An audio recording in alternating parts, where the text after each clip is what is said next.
ओम नमः शिवाय।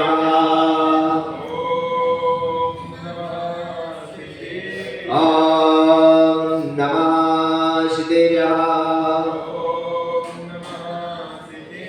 ओम नमः शिवाय। मंगलमय मंगले करण वे तेरा विज्ञान नमो ताहे जाते भय अरिहंतादि महा अरिहंतादि महा नमन चरण में करे रहे अनुनय से कर जो कदम कदम बढ़ते चले मोक्ष महल की ओर कदम कदम बढ़ते चले मोक्ष महल की ओर। वाले अनंतानंद सिद्ध परमेश्वरी भगवान की 1000 श्री आदि नाथ भगवान की 1000 श्री पार्श्वनाथ भगवान की 1000 श्री महावीर भगवान की आचार्य गुरु श्री विराट सागर जी महामुनिराज की आचार्य गुरु श्री विशेष सागर जी महामुनिराज की एक काम नौ करोड़ मुनि महाराज की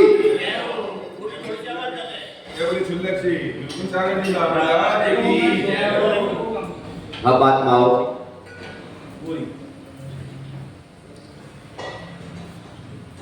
यहाँ पर आचार्य भगवान आपको बता रहे हैं रोज रोज प्रकरण चलता है और उस प्रकरण के अंदर में अपनी समझ में क्यों नहीं आ रहा, हमारे परिणामों में बदलाव क्यों नहीं आ रहा, हमारे में बदलाव क्यों नहीं आ रहा। अगर इतना तीव्र पुरुषार्थ होने पर भी अगर हमारे परिणाम नहीं बदल रहे हैं, अगर हमारे भाव नहीं बदल रहे हैं, तो समझ लेना कि पूरे वर्ष एक आस लगाता है एक पक्षी आस लगाता है एक पक्षी कि दाग पकेगी क्या तब मैं खाऊंगा, तब मैं आस लगाया थे दाग पकेगी तब मैं, और जैसे ही दाग पकने का समय आया और कंठ में रोग हो गया, क्या हो गया, कब रोग हो गया, जब दाग पकने का तो कंठ में रोग हो गया तो दाग भी नहीं खा पाया, क्या दाग भी। इसी प्रकार संसार में हम लोग उस सुख के लिए सारा जीवन लगाते हैं, बोलो उस सुख के लिए सारा जीवन लगाते हैं, और जब सुख प्राप्त करने का समय आ जाता है तभी हम चिन्हवाणी को छोड़ देते। क्या कर देते? जब हमारे सुख प्राप्त करने का समय आता है तो हम चिन्हवाणी को छोड़ देते हैं। बंधुओं, वस्त यही गलती हमारी अनादिकाल से हो रही है, अनादिकाल से गलती चल रही है, और आगे भी अगर अपन ने अपने आप में बदलाव नहीं किया, अपने आप में परिवर्तन नहीं किया, तो कभी भी वो सुख प्राप्त होने वाला। जिस सुख के लिए आप दिन रात भाग रहे, बताइए, मैं आपसे पूछ रहा हूं कि दिन रात आप पाप कर रहे हो, दिन रात आप झूठ पांचों पाप करके जो धनार्जन कर रहे हो, ये किसके लिए, इसके पीछे लॉजिक क्या है, बोलो, इसीलिए कर रहे हो ना, और वो मिल नहीं रहा, वो मिल नहीं रहा, क्यों? क्योंकि आचार्य भगवान यहां पर कहते हैं कि पाप से कभी सुख नहीं मिलता। वैसे पाप से कभी सुख नहीं मिलता। अब अपन सवेरे से भागते हैं, कब से? सवेरे से भागते हैं, और वो भी भगवान के मंदिर में भी भगवान के मंदिर में भी तुम जो अभिषेक कर रहे हो ना, क्या कर रहे हो? अभिषेक। इनमें से मुझे लगता है एक आध दो व्यक्ति चाहे हो जो कर्तव्य मान के करते हो, नहीं बाकी सबने कहीं ना कहीं कोई नियम दे रखा है इसलिए अभिषेक। बोलो बोलो, तुमने कहीं ना कहीं कोई ना कोई गुरु ने तुमको नियम दे दिया, इसलिए क्या करें, फंस गए इसलिए हम। लेकिन कर्तव्य मान के अभिषेक बहुत बड़ा अंतर है, बहुत बड़ा अंतर है। जो अपने कर्तव्य मान के यहाँ पर कर्तव्य का पालन करेगा, क्या उसे कहीं पर भी किसी प्रकार की नियम की आवश्यकता नहीं पड़ेगी। लेकिन नियम तो बंधन है, क्या है? क्या है? बोलो बोलो, और क्या है? मजबूरी। मैंने 2 महीना का नियम ले लो, अब मैं क्या करूं? नहीं, मजबूरी जरूरी नहीं है। कर्तव्य करोगे, कर्तव्य करोगे तो मजबूरी नहीं है, क्या नहीं? तो वही तो बोल रहा हूं, कर्तव्य करोगे तो मजबूरी का सवाल ही नहीं है, क्योंकि कर्तव्य वाला व्यक्ति अपने स्वयं के भाव से किसे कर रहा है? स्वयं के कर रहा है ना, क्या मान के, क्या मेरा ये कर्तव्य है? क्या है? आप अपने बच्चों की कर्तव्य मान के पालन करते हो कि नहीं? बोलो, भाव से करते हो कि नहीं? करते हो ना? क्यों? क्योंकि वो तुम्हारा कर्तव्य है।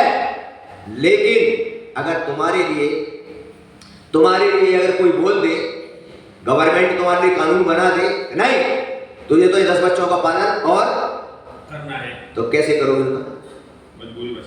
बोलो बोलो, मजबूरी बस। फिर तो मजबूरी हो जाएगी। नहीं, भाव से करोगे ना? किससे करोगे? गवर्नमेंट ने आपको नियम दे दिया, कुछ नहीं, कानून का आदेश है, आपको 10 बच्चों का पालन, क्या करोगे? करोगे तो, लेकिन क्या करूं, करना तो नहीं चाहता, पर मेरी बहुत बड़ा अंतर है, क्या है?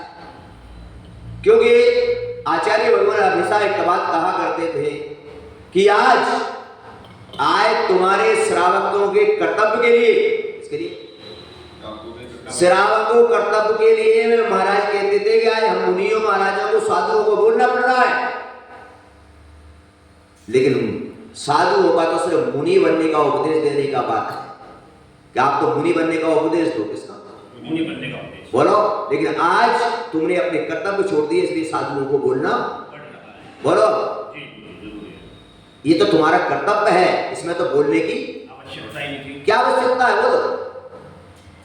इसी प्रकार आचार्य भगवान यहाँ पर कह रहे हैं कि वास्तव में क्या करना है, कितना बड़ा फल हुआ करता है, क्या? अब भगवान का जन्म कल्याण का क्या क्या रहा है? एक नहीं, कितने? जन्म कल्याण। मैं आपसे पूछ रहा हूं, तुम्हारे घर में तब तुम बेटे का जन्म दिवस मनाते, क्या मनाते?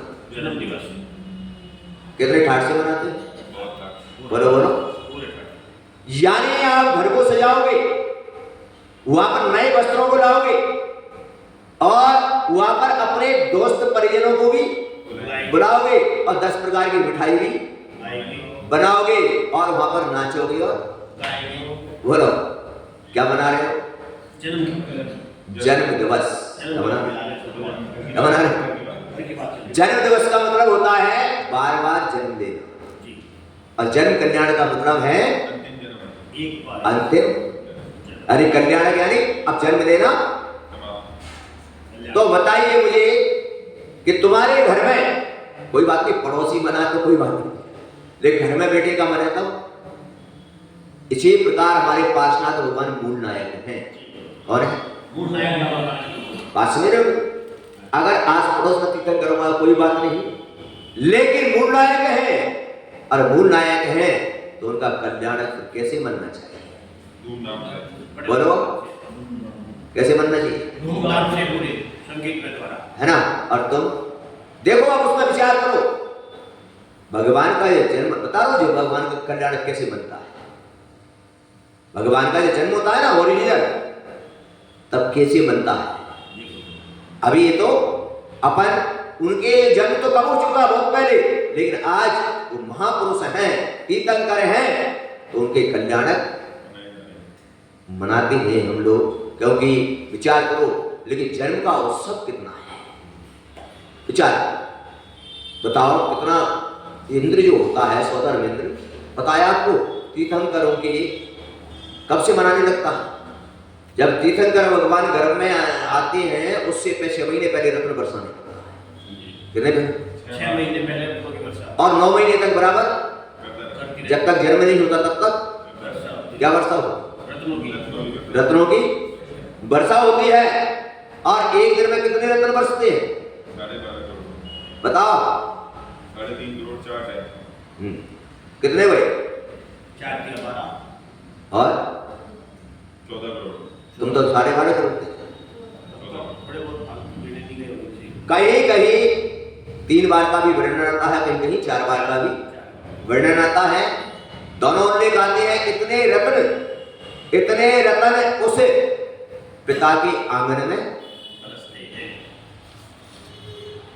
बोलो कितना बड़ा सुंदर वो दृश्य होगा कि जिस पिता के आंगन में रोजाना इतने रत्नों की वर्षा होती है। बोलो ऐसा जन्म। अब विचार करो, तीर्थंकर का जन्म कोई मामूली जन्म नहीं है। तीर्थंकर के जब जन्म होता है और तुम्हारा जन्म होता है, बहुत बड़ा अंतर है। तुम्हारा जन्म होता है तो इतने पापी जीव है अपन, कितने पापी जीव है। जब अपना जन्म होता है तो जन्म लेते ही सारे परिवार को 10 दिन तक धर्म से वंचित कर देते हैं। बोलो जी बात को समझने का प्रयास करो। 10 दिन तक पूरे परिवार को धर्म से अलग कर देते हैं। बोलो करते थे तो पाप है कि नहीं? तो मैं क्या समझ मारा बोलो। वो इसमें परिणाम ऐसा है। और उसकी मां 45 दिन तक मन में नहीं जाती, कुछ काम नहीं कर सकती। बोलो। और ये वास्तव में सत्य कहा जाए तो अपन पंचम काल में मिथ्यात्व के साथ जन्मते हैं। इसके साथ और सम्यक दर्शन प्राप्त करते हैं। क्या करते हैं? सम्यक दर्शन। अगर आप विचार करिए, जब तीर्थंकर का जन्म होता है तो कितना महत्वपूर्ण जन्म है कि तीर्थंकर के जन्म पर कोई सूतक नहीं लगता है। उनके माता पिता को, परिवार को कोई सूतक नहीं लगता। बोलो आप, कितनी बड़ी चीज है। तुम आते हो तो सूतक लग जाए। तुम आते तो 10 दिन तक तुम आए नहीं, इतना पाप लेकर आते हो पूरे परिवार को धर्म से दूर कर देते क्या? और वो मां को 45 दिन तक। और तीर्थंकर का जब जन्म होता है बंधुओं, ऐसा जन्म हमको भी मनाना चाहिए। जब जन्म होता है तो 100 धर्मेंद्र आता है। कौन आता है जानते हो? 100 धर्मेंद्र बड़े वैभव के साथ।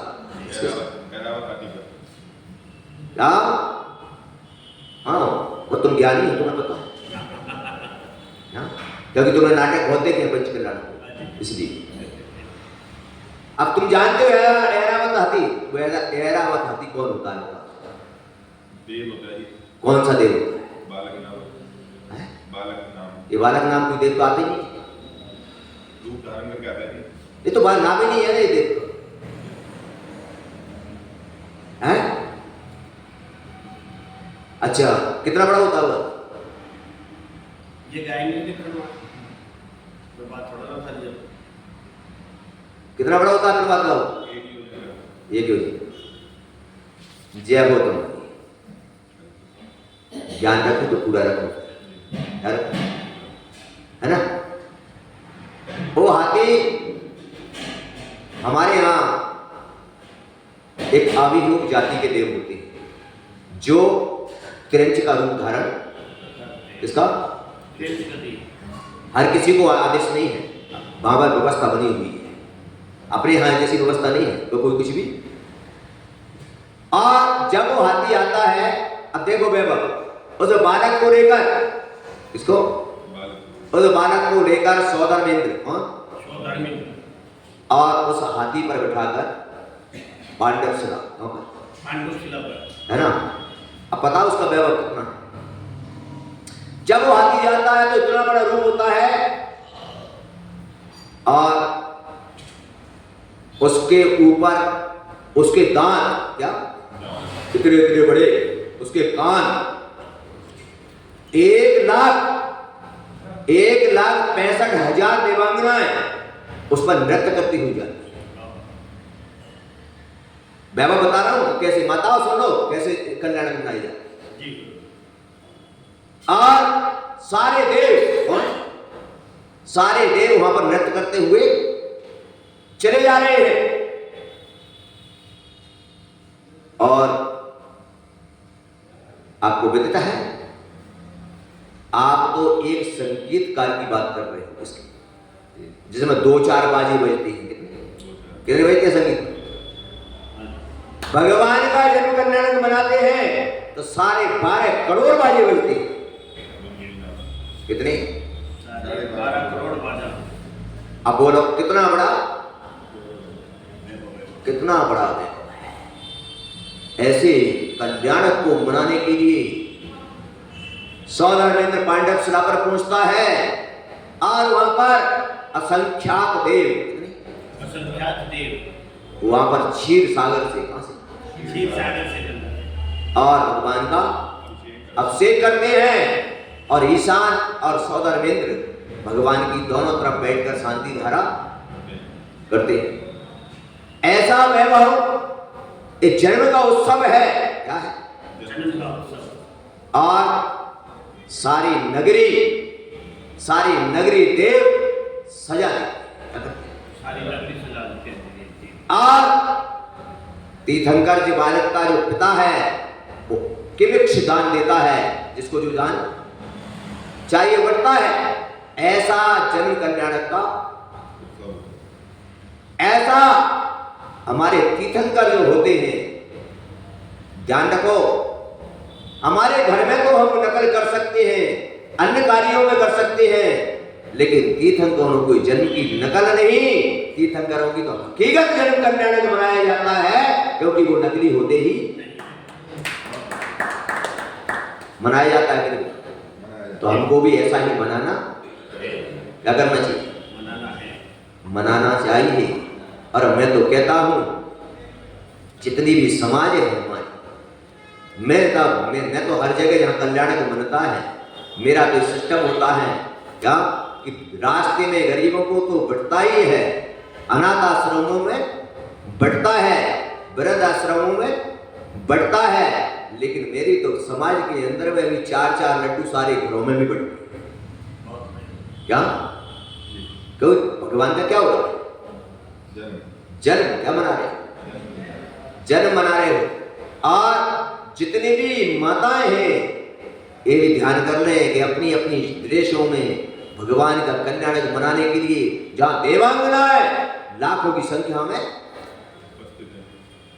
जारी, ऐसा कल्याणक मनाने का इस सौभाग्य हमको प्राप्त हो रहा है, क्योंकि आपके पार्षनाथ मूल नायक कौन है?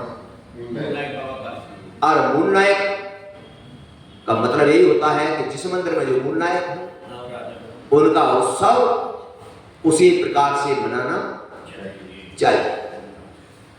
ऐसा उत्सव से क्या हुआ? भगवान का कल्याणक जिस प्रकार सौधर्मेंद्र और अपनी सची रानी के साथ, इसके साथ वहां पर वो जन्म का महत्व देखिए आप, और आप भी ऐसा जन्म कल्याणक बना लो। सबसे प्रथम दर्शन सची इंद्राणी करती है। कौन करती है? इंद्राणियों। ये तो इतनी ठंड लगती है कि तो आवाज ही नहीं निकलती। और द्वितीय दर्शन सौधर्मेंद्र। कौन? दूसरा दर्शन कौन करता है? अब देखिए इसका महत्व। इंद्राणियों एक पंचकल्याणक जब करते हैं ना अपन लोग, तो पंचकल्याणक कभी नाटक मान के मत कर। क्या मान के? नाटक मान के नहीं। क्योंकि पंचकल्याणक एक ऐसी क्रिया है जो हकीकत क्रिया है। क्या है? हकीकत की क्रिया। तो उसको कभी नाटक में समझ। बाकी के सारे विधानों में जो अपन क्रिया करते हैं वो सब अपन एक नाटक करते हैं, लेकिन पंचकल्याण नाटक नहीं है। पंचकल्याण तो जैसा है वैसा ही है। भगवान के 5 कल्याणक हैं, वो उसमें मनाए जाते हैं, तो वो जैसा है ऐसा ही है। इसी प्रकार हमने उसी क्रिया के द्वारा इस प्रतिबिंब को प्रतिष्ठित किया है, और हमने जैसे भगवान थे वैसे ही भगवान मानकर इनको विराजमान किया है। तो यहाँ पर भी वैसा ही कल्याणक माना जाता है, जिस प्रकार का कल्याणक उनका जन्म के समय, ऐसे कल्याणक हमको यहाँ पर भी मनाना चाहिए। इससे क्या फायदा होगा? ये फायदा होगा कि अगर ऐसे भाव से और ऐसे ढंग से अगर हमने कल्याणक मना लिया और कहीं उसी समय हमारे परिणाम में शुद्ध हो गए, तो हो सकता है कि कहीं हमारा बंद हो गया तो हमारा भी अंतिम जन्म रह जाए, हमारा भी कितना बड़ा पुण्य मिल जाए।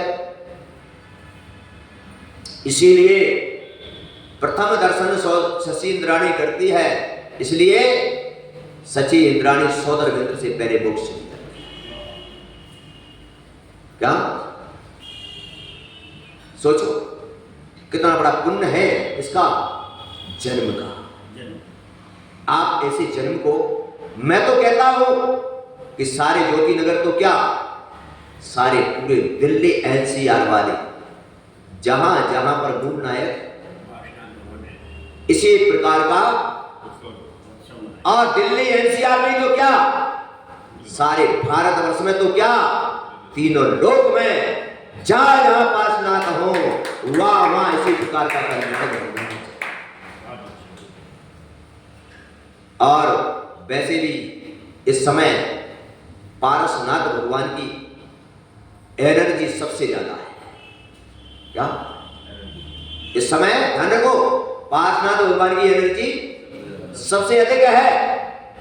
इसीलिए आप देखते हो कि पूरे भारत में सबसे ज्यादा अगर प्रतिमाएं हैं तो कौन से भगवान? कितना बड़ा महत्व है, कितना बड़ा पुण्य है हमारा। ऐसे कल्याण बनाने के लिए आपको ये सौभाग्य प्राप्त हो रहा है, और इस सौभाग्य को प्राप्त करने पर आपको कल नहीं परसों के दिन सौभाग्य, परसों ही सौभाग्य प्राप्त हो रहा है। और तुम्हारे लिए जो विधान कल करने जा रहे थे वो विधान की 26 तारीख को ही होने जा रहा है, क्योंकि जब भगवान का कल्याण किया गया तो रूसी में वो विधान का क्रम रखा गया है, और जितनी भी माताएं हैं उस कल्याण को मनाने के लिए, मैं तो कहता हूं जन्म तो परसों होगा, कब होगा, लेकिन कल्याण की गीत तो आज से शुरू हो सकती है। कब से? आज से शुरू हो सकती। कल मैं देख रहा था, कल दिन के अंदर में मैं बैठा हुआ था, 3-1 बजे से मैंने देखा कि इधर माइक की आवाज आ रही थी। किसकी? तो मैंने कहा कि देवों ने तो नहीं बजा डाला क्या? मैंने कहा क्या हुआ? मैंने अपने आप से पूछा, क्या मैंने क्या बात है, वो देव तो नहीं है? बोले क्यों?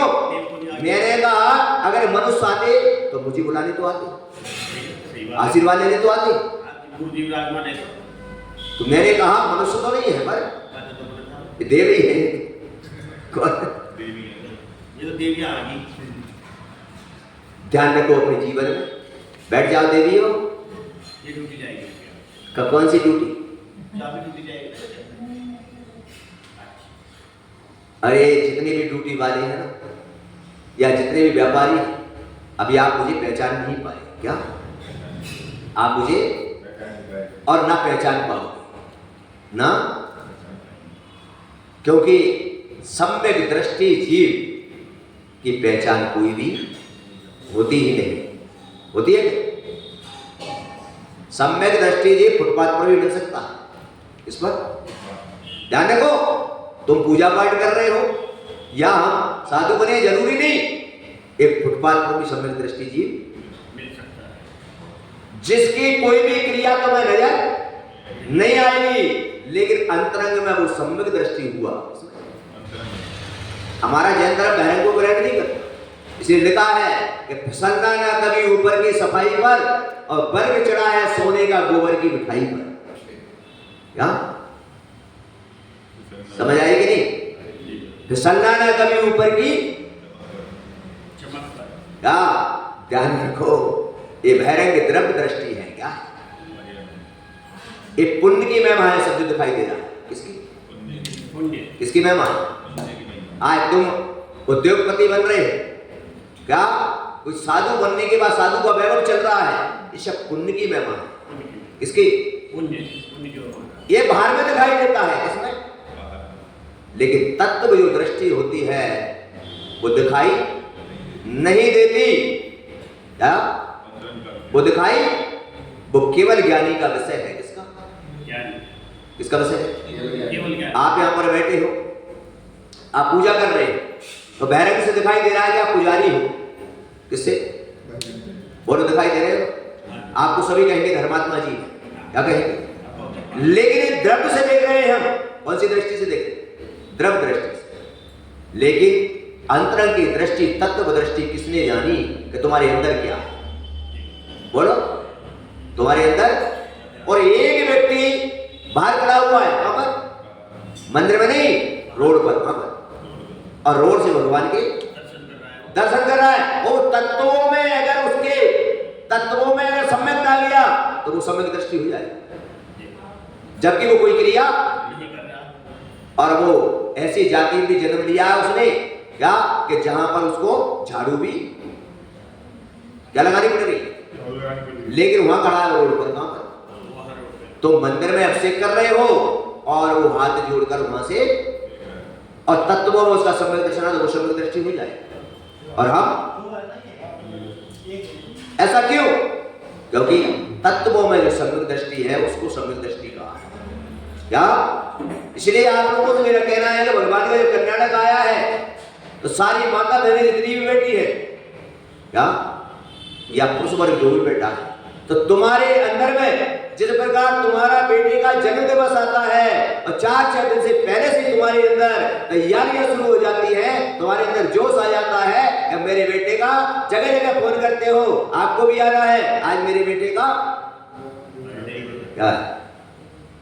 और जब जन्मदिन में आते हो तो कुछ ना कुछ गिफ्ट लेकर भी क्या आते हैं? गिफ्ट। बोलो, तो भगवान के मंदिर में कैसे आना है? बोले लेके। बताओ क्या लेके आना है? बोलो, भगवान के जब एक बच्चे को क्या देते हैं हम? बोलो, देते हैं कि नहीं? कई बच्चे मेरे पास आए, अरे क्यों खुश हो रहा है? अरे आए तो पापा ने मुझे सोने की चेन दिला दी।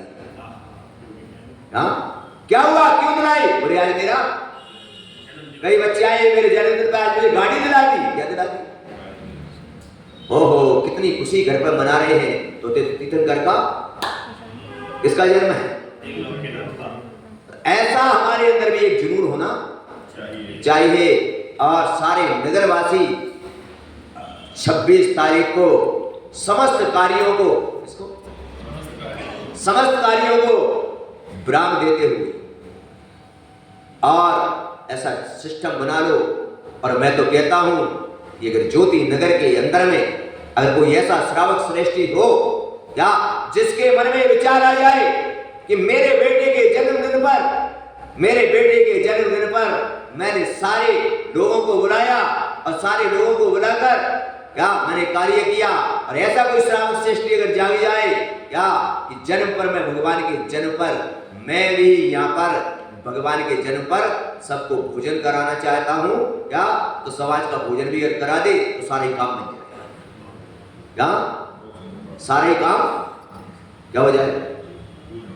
बन जाए। ऐसा कोई बड़ी बात नहीं है, कोई बड़ी चीज नहीं है। आपको बता देता हूं तो भगवान के जन्म कल्याण पर, इस पर भगवान के जन्म कल्याण पर लखनऊ में, कहां पर? लखनऊ में एक क्षेत्र है पास में, उस क्षेत्र पर जब से वो मंदिर बना है तब से लखनऊ का एक श्रावक है, क्या, जिसका नाम है अमरीश अग्रवाल जैन। वो जन्म कल्याणक पर वहां पर हमेशा भोजन देता है, और शुरू से जब से बना है तब से वो अकेला ही भोजन देता आ रहा है। चाहे 1 1 लाख व्यक्ति आओ, क्या सारी व्यवस्था हाँ उसने बोल रखा है, मुझसे पूछने की जरूरत नहीं, मेरा नाम लिखवा दो। और यहां तक कि अगर भोजन की बात है तो वहां पर मैंने तो ये देखा कि उस क्षेत्र पर जितने भी कार्यक्रम होते हैं वहां पर पंचकन्यायक हुआ, आचार्य विशुद्ध सागर महाराज पंचकन्यायक किए गए। कितनी बड़ी बात होगी। लोगों ने कहा यहाँ पर भोजन देना है, बोले ठीक है मेरी तरफ से। लोगों ने कहा 200-400 आदमियों का भोजन होगा, कितने का रोज। लेकिन वहां पता लगा कि शुरू से 4-5 हजार व्यक्तियों को भोजन शुरू। लेकिन उसने कहा कि मेरा परम सौभाग्य है अगर इस नगर के अंदर में कि ऐसे कोई श्रावक सृष्टि हो जिसके परिणाम में बन जाए कि मेरे नगर का मंदिर है, मेरे पार्श्वनाथ का जन्म है, और मेरे जब पार्श्वनाथ का जन्म है तब बेटे के मैं कब बना सकता हूं, तो भगवान का जन्म में भी मैं ऐसा कोई श्रावक सृष्टि हो तो तुम संपर्क कर सकते और उसके भाव बन जाए तो इससे अपन को 2 फायदे हो जाएंगे। एक तो भगवान की कल्याण का उत्सव बन जाएगा, दूसरा अगर ऐसी व्यवस्था हो जाए तो सारी समाज रुकी रहेगी। क्योंकि घर में महिलाओं को काम जब नहीं रहेगा तो निश्चित होकर वो ऐसा विचार। अब रही बात भगवान के कल्याण, तो अब भगवान के जब कल्याण के लिए जब विधान हो रहा है, क्या हो रहा है, क्या हो रहा है, भगवान के कल्याण के दिन जब विधान हो रहा है तो तुम्हारे लिए तो वो विधान का और ज्यादा प्रॉफिट बढ़ गया, और ज्यादा क्यों बढ़ गया, क्योंकि ये ध्यान रखो कि भगवान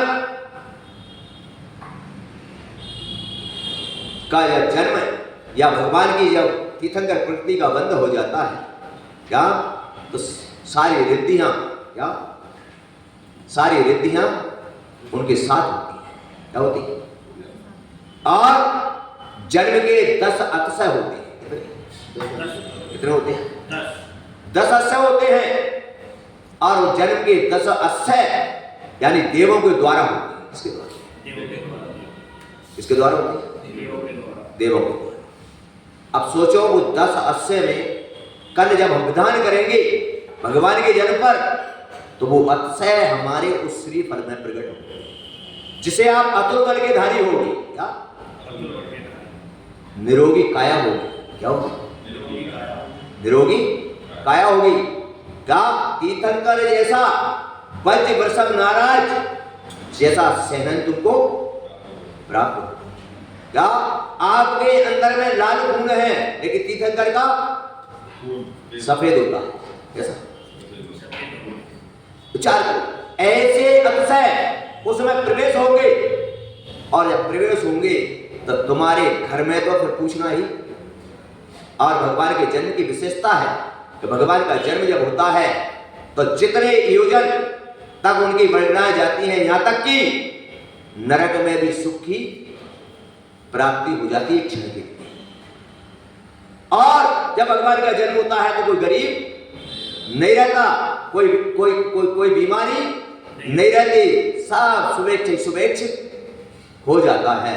तो ऐसे जन्म कल्याणक को हम मनाने यहाँ पर जा रहे हैं, और ऐसे जन्म कल्याणक को मनाकर हम जो कल्याण मंदिर जो विधान करेंगे, और कल्याण मंदिर विधान का पहले दिन ही मैंने तुमको बता दिया था कि कल्याण मंदिर स्त्रोत आचार्य कुबोध चंद्र स्वामी ने रचा, और उन्होंने धर्म की रक्षा की।